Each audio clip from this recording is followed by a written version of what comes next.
All right, this is the latest version of the opacity monitor. First, we're making opacity monitors, near as I can tell, as early as 1966, 53rd year. So there's been 6 versions over the years. The first version was vacuum tube. I've got here, we were still building them and repairing them. Then we did our first transistorized version without microprocessor. And there was another second JC30 without it. It was an 8 by 8 inch box. And then we went to the JC30D, the digital indicator. And I'll show you in a minute the various light sources and sensors that went with that. So just the basics of opacity is shine a light across the smokestack, and any smoke particles going up the smokestack block the light beam partially, and the detector sees the light's not as dim as it was when you had a clear stack. Opacity is defined as when there's an absolutely clear stack, no smoke, boiler's not running, the fan's not running, no dust particles floating around. That's called 0% opacity, you're not blocking it. When you totally block the beam with a hand, a piece of cardboard, something, that's 100% opacity. It means nothing is passing at all. Primary use of these is New York City, but you can also use all around the country. In New York, in most places, if you're burning oil and you are over 20% opacity for more than 2 minutes, you get fined. So 100% opacity sounds like, oh, 1%, what's that? It's nothing. Well, 1% out of 20% is 5%. So 1% opacity, you use up 5% of your budget before you get fined. It's just to give you a feeling for what opacity is. You know, got one of these. Those are roughly 30% opacity. If you just hold it up and look at the wall, something that's not really white, it's kind of dirty white, but that's 30% opacity. So that's 50% higher than the level you'd get on. It's really not very dark at all. So why is that important? Because this light beam has to have a very, very, very stable brightness output. If this gets dimmer, with the boiler not running, it's going to say you have opacity. If this gets brighter than it was initially, this is going to say you have negative opacity. You have more light than when you first set it up. If you have a room light right near the detector, and that light goes into the detector, that's going to say you have more light than you have at 0% opacity, so it's going to show negative opacity. So it's important that this is very stable, and that this doesn't see much of the room light.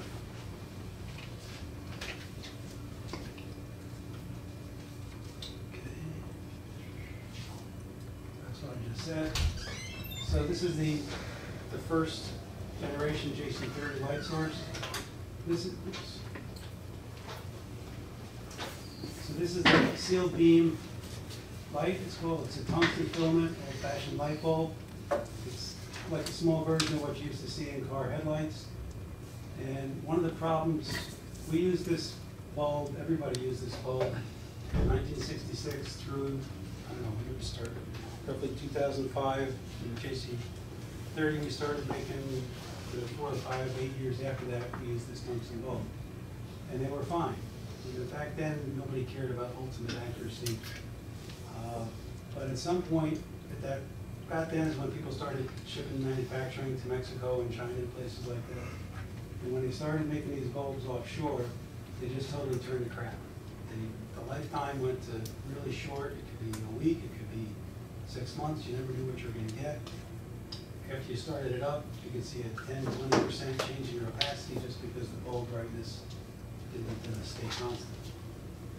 But when they were good, there's also a problem. You can see there's the filament and there's kind of a blank area in here with no silver. So the light pattern in this actually looked like a donut. It was kind of dark in the middle and a bright pattern and then dark again. So initially, you had to add these gimbals so you could aim the light beam so it wasn't shining straight ahead, but it was kind of tilted off to one side so you had the bright part when you were going across it in one stack.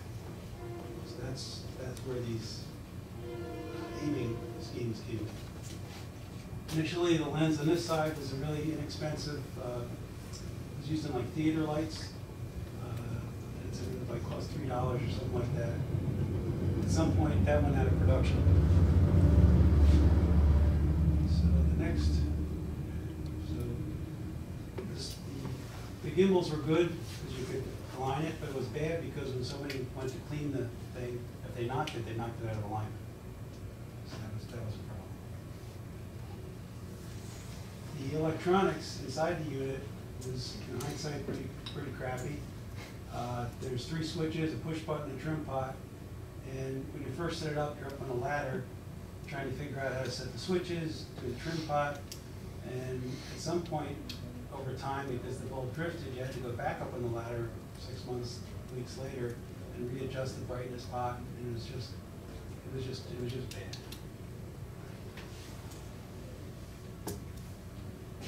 So the next attempt was to use an LED bulb. This little tiny thing here, that's actually much bigger than the LED itself. That's a plastic lens. It is on top of the LED. And we had to go to a plastic Fresnel lens, so the bridges in there. And then we had to add a photo, because when the bulb started getting irregular brightness, midway through this project, we added a photo cell here that looks at the brightness of the bulb and has a feedback loop trying to keep the bulb constant, brightness constant. It only worked so far. It's like no new trim, and right outside that trim range, it wouldn't trim any further. So this one was better. The LED, once you got it set up correctly, the LED brightness was pretty consistent, and it does last a long time. So we made about something like 100 of these, got it out in the field, everything was hunky-dory, and we made the next batch of units. The LEDs that came in with the exact same part number, but the amount of lumens that that thing put out was way different than the first batch. And you talk to the manufacturer and say, oh, we don't guarantee the brightness of the LED. We just guarantee it's going to last a long time. So we had to, on the fly, make some changes, add another trim pot, manually cutting and pasting on the board. So that's the motivation to redo this whole thing.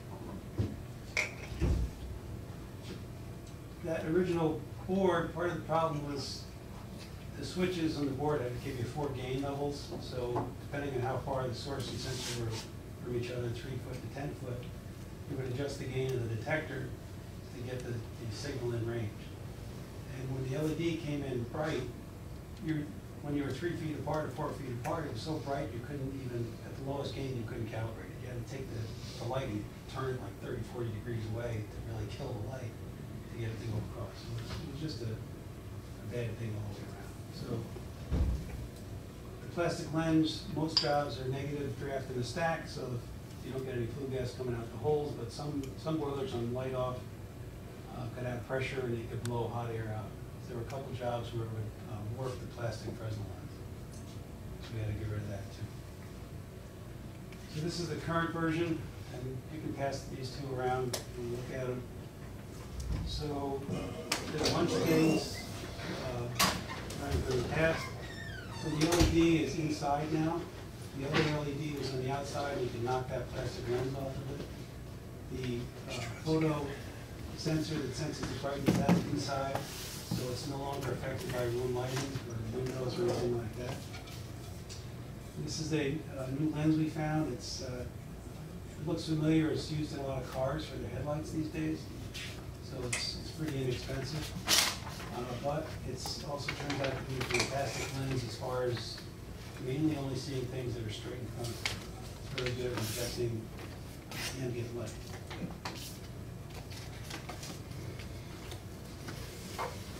So with that good lens and with the LED, you no longer needed to have the swivel joints. So from in front of you, you can see where now we just have rigid pipe nuts. So that gets rid of, on startup, having to align anything. And because these are 5/16 bolts and they really clamp the head, it doesn't budge when you clean the lens. That's once you get it set up, it's going to stay there. And you don't have to fuss with it in terms of trying to align the source and the sensor. You can see the LED is tiny compared to the hole in the stack, which is pretty much that big. So on the light source side, it's going to go through the hole in the stack no matter how you hang it.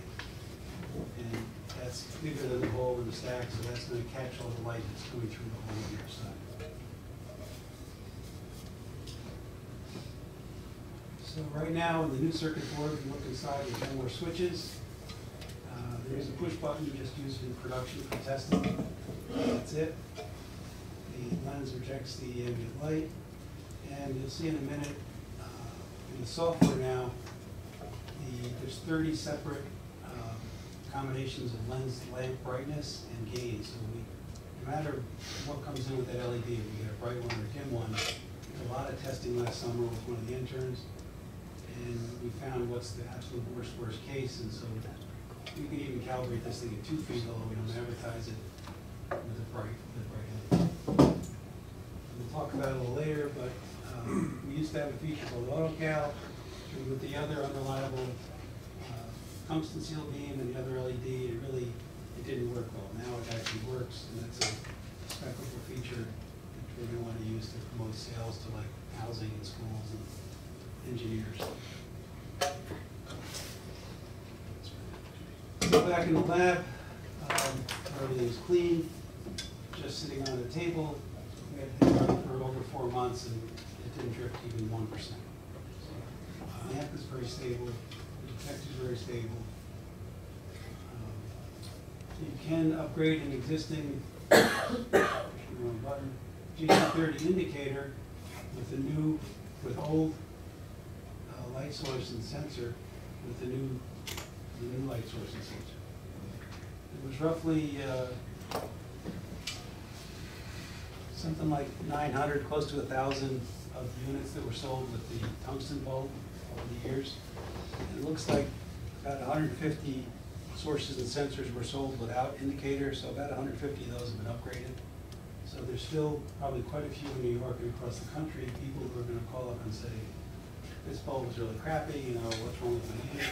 And so the salespeople are going to say, oh, buy a new source and sensor to avoid your problems. We'll talk a little later about Smoke Watchman. They're the cheapest one, and it's a piece of junk, but it's what everybody buys. And Heat Timer also has one. Both of those are wall mounted. So in order to replace that, we came up with a wall mounted version. It's the same box as the 10 gauge. The smoke monitor will just mount on it, so you can put on the wall and you take the heat timer off the wall. Circuit board. So this is the detector side. That's the photo cell. This is the gain relay. Really nothing there. It's a 2-wire 4 to 20 transmitter. They call it other ones, but it's not a calibrated 4 to 20 like a pressure transmitter is 0 to 15 psi for 4 to 20. It could be 4 to 8 milliamps, it could be 4 to 22 milliamps. It depends on how far they are from each other and what the auto ranging does. So it always aims to get the most milliamps out of the detector as possible without exceeding the 22 milliamp maximum. This is the light source side. And if it wasn't obvious already, the part number 190851, S is for source, D is for detector. So the source is the lamp, the D is the detector. So there's a microprocessor that takes care of the communicating with the JC30 indicator. It also does the optical feedback. So you take this square here is the LED lamp, quote unquote. Underneath it, there's another photo cell that senses the brightness of the lamp coming out, and it adjusts the brightness slightly like a trim to keep the brightness constant. It's got some much wider trim adjustment than the original one. Actually, it's pretty unlimited. So there is a push button here that really is just for production, so they can initially test it without hooking up to JC30D. There's a couple of LEDs.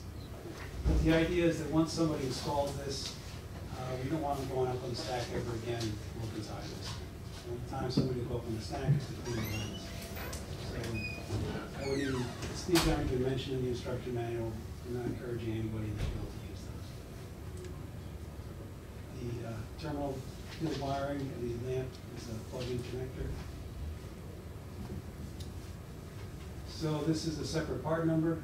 You just simply undo these 4 screws, plug it in here.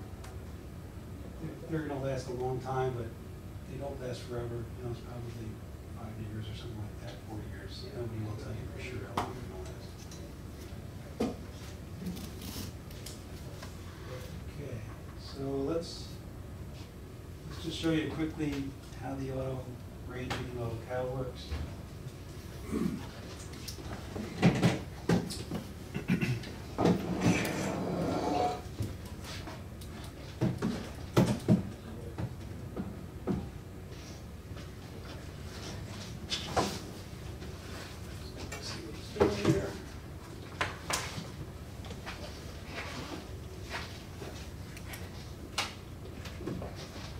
So what the processor in here does is when you tell it to calibrate, first it does an auto ranging, where it figures out how far they are apart from each other, and also if there's any soot buildup on either the lenses or windows, it figures out how bright it should make the lens, the lamp to overcome that. So initially you'll see it do a quick check where it goes lights off and lights on full brightness. And then if you watch it, you'll see it steps through the lamp brightness. There's 15 possible brightness steps. And it kind of quickly goes up, changes the gain on the detector, and then it's searching for the maximum milliamp output. And the operator doesn't have to do anything, doesn't even have to know this happens, but it's just cool. So, shuts off, dim bright, dark, light bright. You see it stepping up, searching to find the maximum milliamps without exceeding 22. Just tried the high gain, but it didn't need that. And that's how long it takes to do the auto range. And LEDs actually do drift a little bit, so after this we have to wait about 90 seconds for the LED signal to stabilize before we memorize the brightness feedback signal.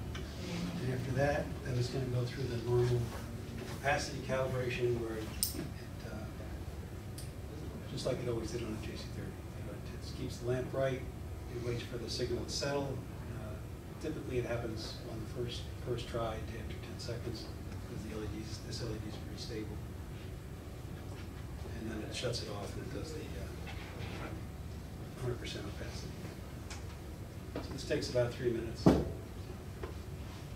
much else to say. After that, I'll show you with a flashlight how this lens can really project the ambient light.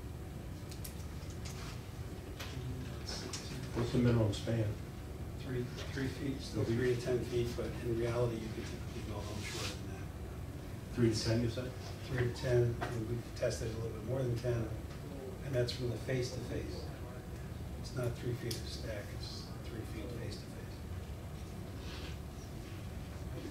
face. Let's kind of talk about all the weight.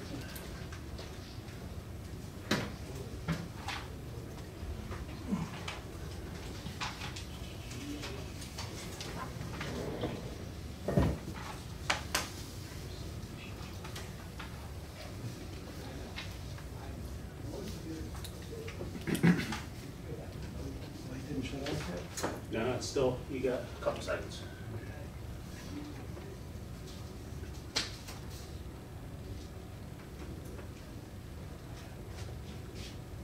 I'm assuming you tested it, you put it in a hot box for a while to make, see if that drift got taken up.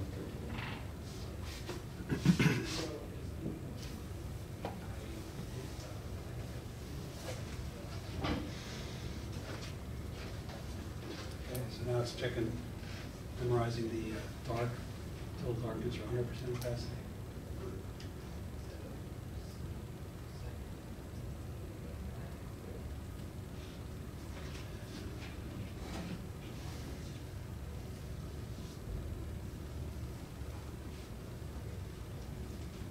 So now it's done. Sweet. It's going through a little more here. So, let's wait for a second.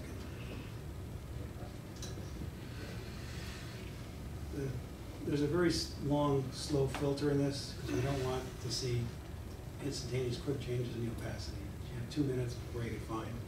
So small little spikes. It takes like 30 seconds for the capacity to come on 0 to 100%. It's purposely very slow. It's not the electronics, it's a software filter. Okay, so it's just about done. Moving it on the calibration screen, on the regular operator screen, we just show in 1% increments. On the calibration screen, we show 0.1% increments. So it says 0.3 now. So if you look at my flashlight, you can see that the flashlight is actually brighter than what the lamp is putting out.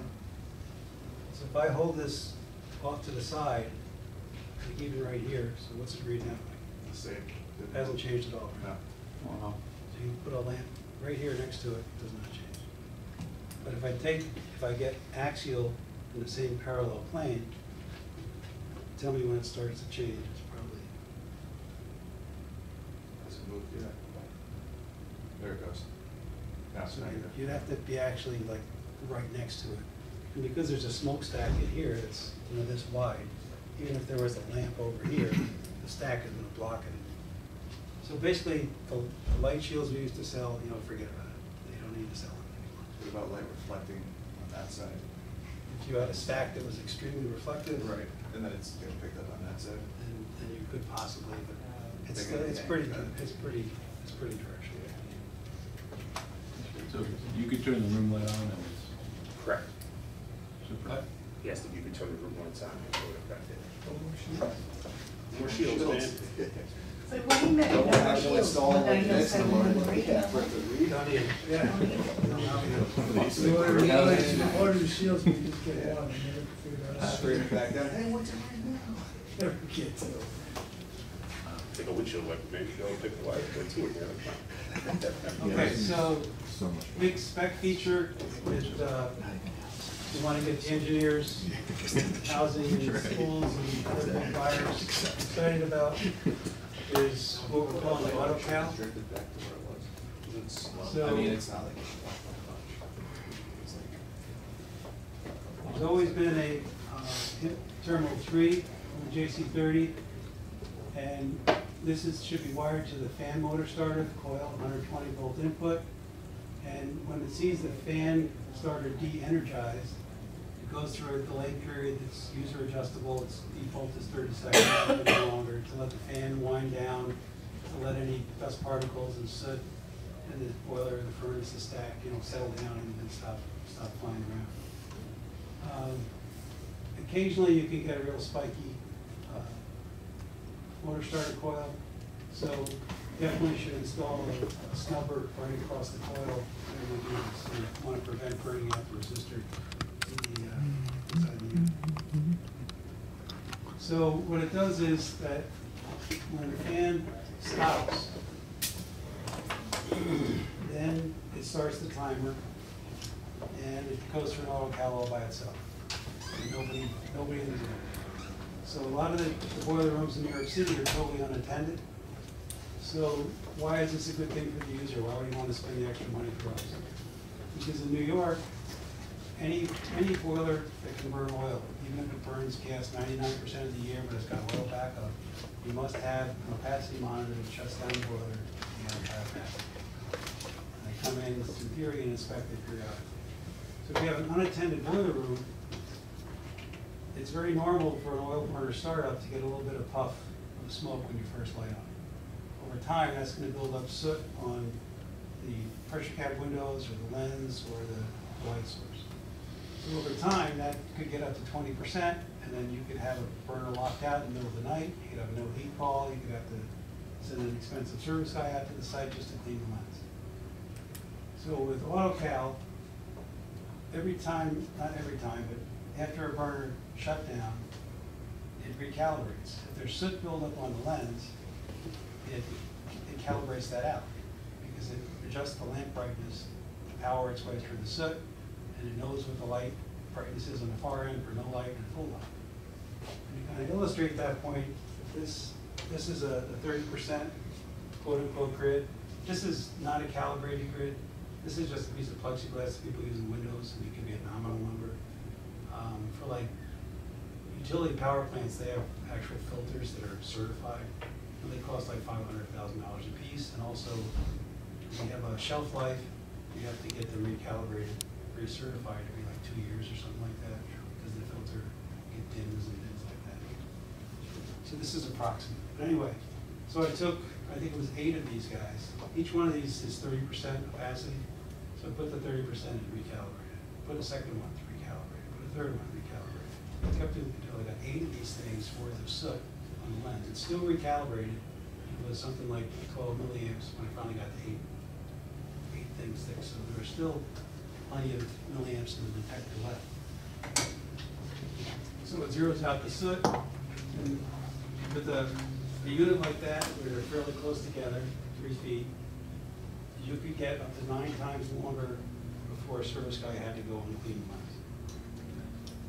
So if he had to go clean the lens once a week, because it was filled up, it'd take 9 weeks. Now, that's sales pitch talk because it's 3 feet. If you're 5 feet apart or 6 feet apart, the lamp's going to be starting out at a higher milliamp. So it's not going to have 30 full steps to go through, to power through the dust. So with a unit that's close together, that stretches your time the longest because it can keep just increasing the light brightness as it needs to after every auto. But from a sales pitch point of view, it's 9 times longer. If it's every week, 9 weeks. You can't guarantee that. It all depends on your site conditions and yada, yada, yada. I think I already said that. So housing, schools, engineers, anyone who doesn't want no heat, and the last 2 winters, that's all we heard about on New York City TV channels, was no heat, and everybody mentioned it blowing, rightfully so. So it could just be a smoke monitor shut. Now, most service guys know how to jumper this out, and you can prevent that problem, but if the inspector comes along, you can get fined for that. This number. Okay, so retrofitting a JC30 system that has an old light source or sensor. What's different, what's the same? The wiring from the light source to the indicator is exactly the same for an old unit and a new unit, no difference. So that's the harder wiring, that's the stuff from the stack down to the indicator, that's the harder wire to pull.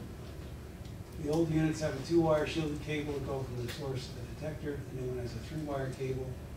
That's usually a short run. It could be 4 feet, 5 feet, 8 feet, something. But you can take the old cable, tape it to the new wire, pull it through the same conduit. And, you know, the hardest part is finding the ladder to get up there. That's the main difference between the two. The second difference is the JC30 firmware. If you have an old JC30, that software doesn't know how to do auto ranging and how to tell the light source what to do, the auto count, all that kind of stuff. So the JC30 would have to come back to the factory and get upgraded. For housing or the ACS guys or anybody who's like a big seller of these things, you know, I would say we should sell them a JC30 at like half price or something that has the latest firmware. So when they go to a job, they'll have one with the latest firmware, buy the new source and sensor, replace everything, they build one back, send it to us, we'll take the firmware, then it goes back to their stock, so they can have a circulating unit. Otherwise, for people who are just occasional, you know, the regular RMA thing, send us the unit back, we'll update it for a bench charge. That's all it takes, and we'll send it back.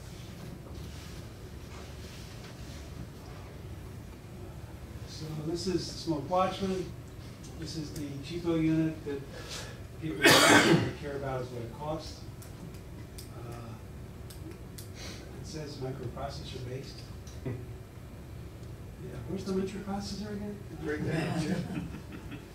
This big 25-watt power resistor to change the brightness of the unit and all that other crap. But the big thing about it that you ought to be able to spec out, and the problem is, anybody can walk up and spin these knobs and set it up so that the unit will never lock out. So it's like, there's no tamper-proof, it's just, anybody can spin it. This doesn't even display opacity. This is just a timer. It says times out your 10 minutes for lockout. It still uses the unreliable tungsten bulb, and there's their light shield. The toilet paper roll. Pretty cool. Right?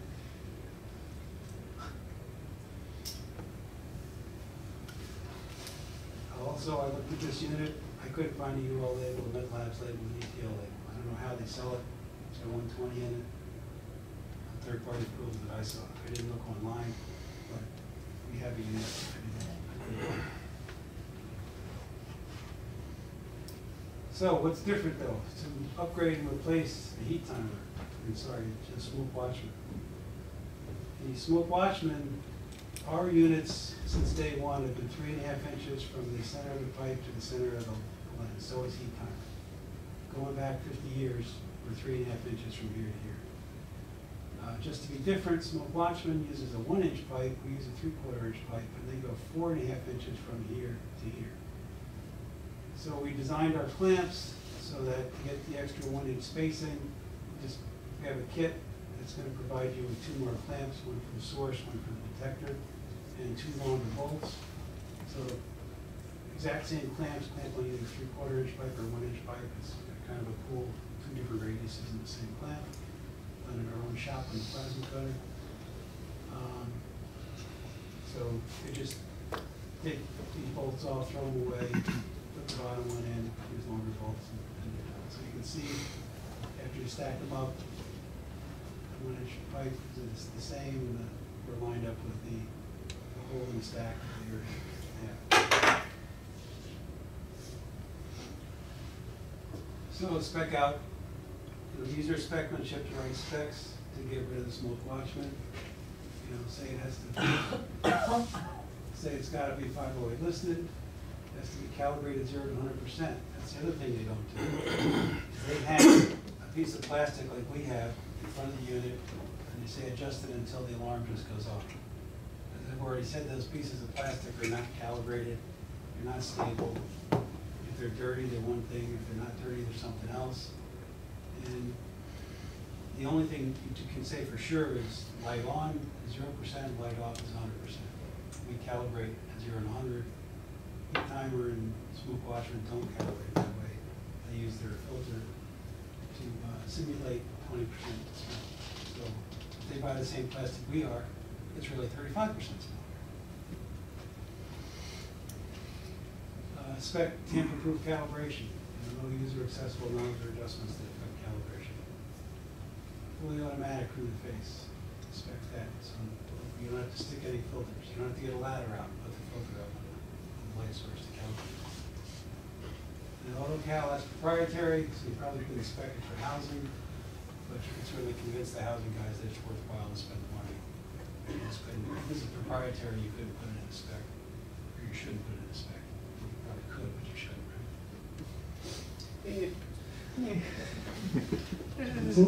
This is the team that worked on it. Jeff with the software, Tom does everything. Big Pal, the intern, did an awful lot of testing this summer to control different LEDs and find the range of brightnesses. Jeff Hamilton designed the enclosures. So yeah, the enclosures right now, it's the same box for the source and the sensor. The old one had a different box for the source and the sensor, so it'd be a little bit better efficiency in manufacturing, but it's cost because it's the same enclosure for both ends of sheet metal. And Ken Galler, our outside guy, did the piece of board design layout, for the spec that I gave. So that's all I got. And then there's everybody got a frequently asked questions thing. People call up and want to know how to replace this with that. I hope this answers all those questions. Describes what's in the smoke watchman kit. Created a new part number 16281-20FT. So it's a pre-cut 20-foot spool with pre-conductor wire. So if you want to convert from one to the other, 20 feet should be more than enough to make the job. You can buy it by the foot also, but all this heavy stuff you actually stock it. The enclosure unit, like in the tank gauge, when you buy a tank gauge in a unit, it's -E0 or EP for enclosure without printer. So this is a JC30D-E0. There's a hole in the box for a horn for the tank gauge, so there's going to be a horn for the JC30.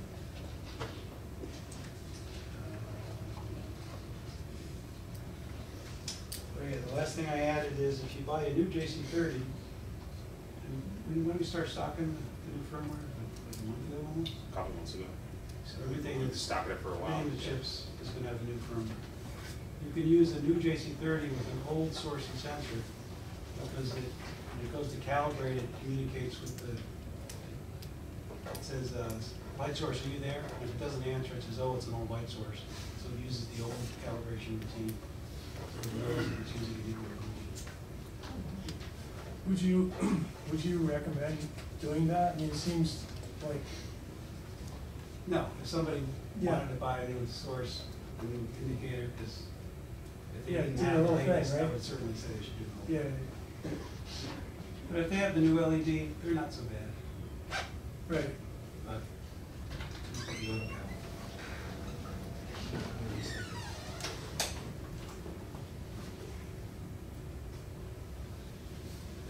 thought of something else, but anyway, that's what I got. Any questions about the instruction manual? I have one about the auto count. You said it does it almost every time. I'm guessing if it's a lockout, that's when it won't do it. No, I can't remember why, to tell you the truth, but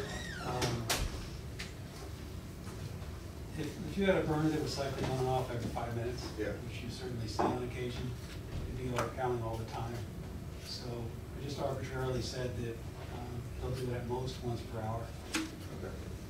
So if it's cycling on and off, it'll do it once, and then if it's at least an hour later, next time it goes off, then it'll do it again. But it doesn't care what the shutdown is, it's just that No, time. as long as the fan shuts down. It's just that time. So is there a way to manually initiate the calibration? For the menu. Okay, just from the menu. Does the button on the back also do it, or is that some different procedure? That's just an auto ranging. It Okay. doesn't do a calibration, Alright. that just says. So the only way is from Oh, JC30 menu? I know what I'm talking Okay. about.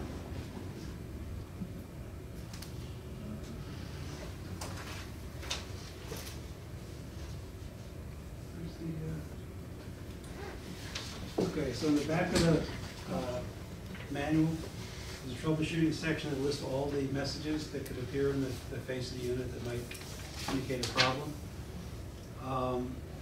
The light source also has, because it has a microprocessor, it has some blink codes built in where this lamp itself will blink once, twice, 3, 4, 5 times, pause, and then blink again.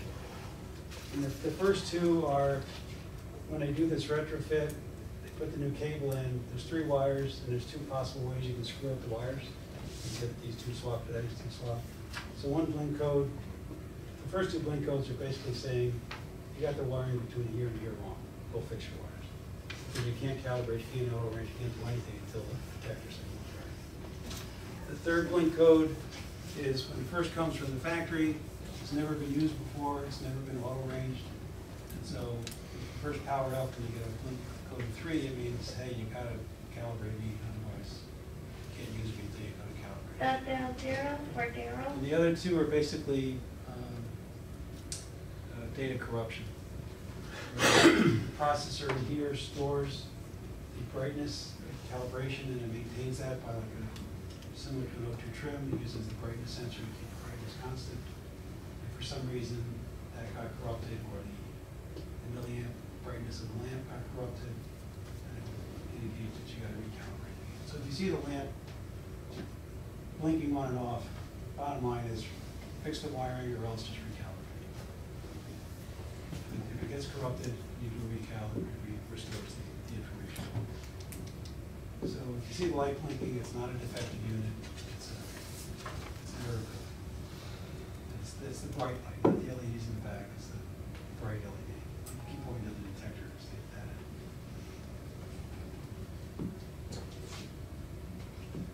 Any other questions about the wiring, or? So the LED inside, user should have to see that, that's just processor running, the LED inside, the red LED inside? Yeah, that's just the heartbeat for the bus. Okay. Does anybody actually run the wire through the, That would not be a good thing if it goes very quickly. Yeah. I do both. It goes through the hot stack. That's just silly demo stuff. That's not recommended.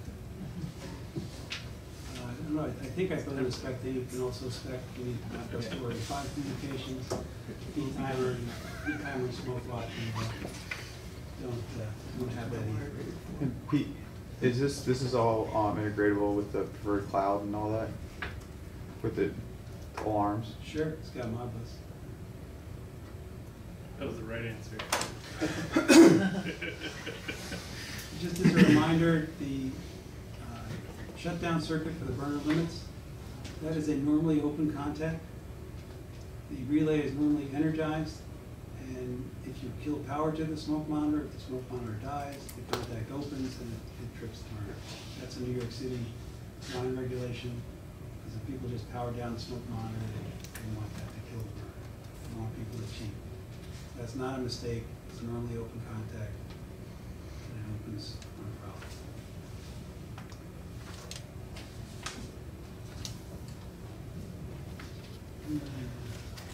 I'm not going to go through the manual. Well, anybody who hasn't looked at the manual before for other smokes,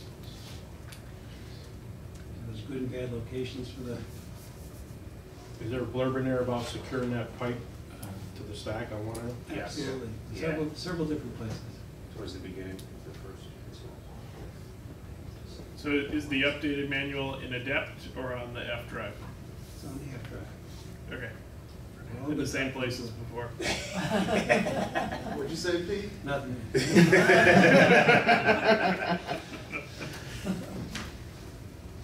When we ship one of these units, it gets the manual, but does it get anything if it has the light source and sensor? Yes.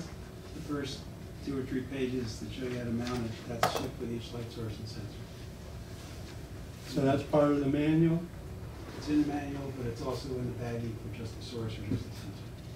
We had the 107226B.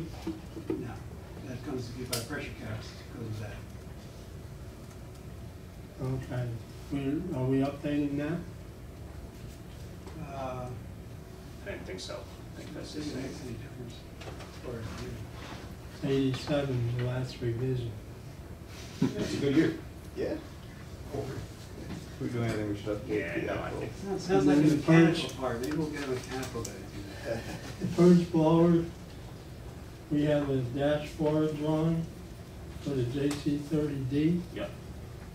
Should we update that? Mm, It's a pencil drawing. Nah. No, I think it's, because everything's pretty generic, it only calls out light source and light sensor, it doesn't call out the part numbers for it, and the part numbers for the blowers are still the same. We got an intern looking for something to do, sure. Well, the A, there's, On the back of the manual is a full-size template. That's all it's again. Full-size template for the cutouts. Sorry, Rick. well, we have different drawings for the 190275A, there's -2, -3, -4. Should we want to kind of generalize it, or just, Yeah, you got him there? yeah, I made copies. I'll look at him next. Yeah, those also need finger guards too, don't they, in most cases? The new blowers. I know we ran into that on a couple jobs where we shipped those and then they complained that the operators were gonna stick their fingers in the blowers. So, if it's called working natural to us- selection. There's filters in front of it. No, but on the side, Yeah, there's a filter. oh, They must have taken it off. yeah, it's taking it off then. Stick your finger in the reserve. That's right. Man, I go like this. Now you know when to go to the job site. Who's? I've got 4 fingers. I'm sure there's a clause about tampering. Yeah. That'll spin that fast, I've done. Everybody understands this? That's not a fingernail clipper. Okay. Everybody understands this part, right after an elbow or a T, looking this way across the stack, the smoke's gonna tend to hug the left-hand side. That's why we say that's not a good location. You might not see a representative sample. But right after an elbow, you can go this way and you'll be sure to see all of the smoke particles going across the flow profile. It's not, but you wanna go this way, then something like 5 diameters would let the flow profile straighten out. You can be far away from the elbow, close to the elbow, or right before the elbow. Any one of those is good. And here it is with the underlining, you know, don't weld both ends of the pipe to the stack. Don't use two stub stacks, two stub pipes on either side because the sheet metal is gonna bend and warp as it gets hot. A continuous pipe from one side to the other. So it should be clamped or welded on one side, and the other side should have a hole where it can slide because the pipe's gonna get longer and shorter as it heats and contracts. You have a drawing in there with the outlet dampers? No, Above or below, doesn't matter. I think it basically says, I think it says in the words after any disturbance. It doesn't. And it doesn't mention damper, but it says sketch for elbows, tees, fans, or any uneven flow profile. I guess I could add the word damper in there. Should be after you use Yep, after your O2 sensor, that's a normal.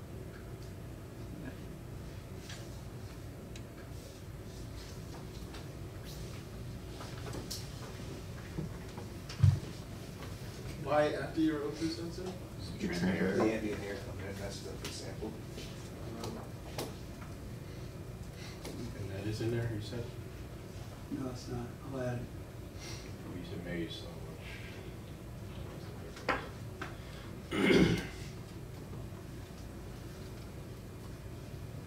Anything else I should add?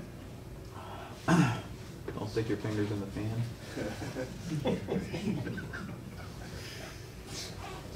Calm, yeah, of course. Don't look directly into the LED. This section shows you how to calibrate it. Basically, get into the menu and you just keep pressing select until it starts.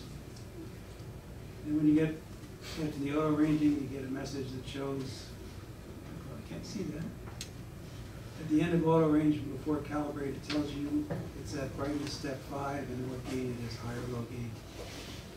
And it says if it's successful or not, or there's a message here that you'll find in the troubleshooting section.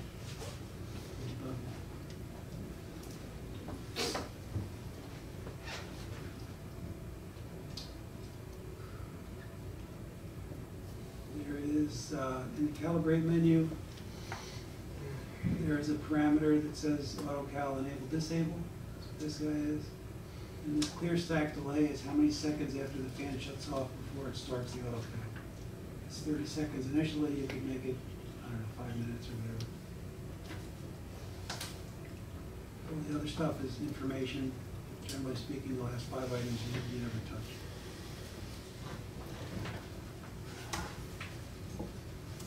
Hey Pete, what is clear stack opacity? Very few, but some people say that even when you calibrate, there's still some dust floating around there. So when you can calibrate it, so when it's a clear stack, it actually says 1, 2, 3, or 4% opacity.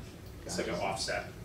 Some people use it as a safety blanket so that when you get up to 20, there's actually like a 4% fudge in there, so you couldn't get fined. But getting fines are kind of silly because it's based on the trained eye of an observer, like the inspector looks. Seriously. Calibrated. Calibrated eyes. And they can Looks tell the good difference between from sunny here. day and cloudy day. They're really good. Not really. It's only 19.8. So, hey Pete, you said it will never show negative numbers, correct? As we ship it, the stray light option is disabled, so it only shows 0 to 100. If the stray light option is enabled, and if you've got a light nearby and it's putting more light in there than it had when there was no, it would show a negative opacity. That kind of freaks people out, so. Mm-hmm. And when it displays opacity, you say it's 0.1% or just percent? 1 Just 1%. Okay. That's it.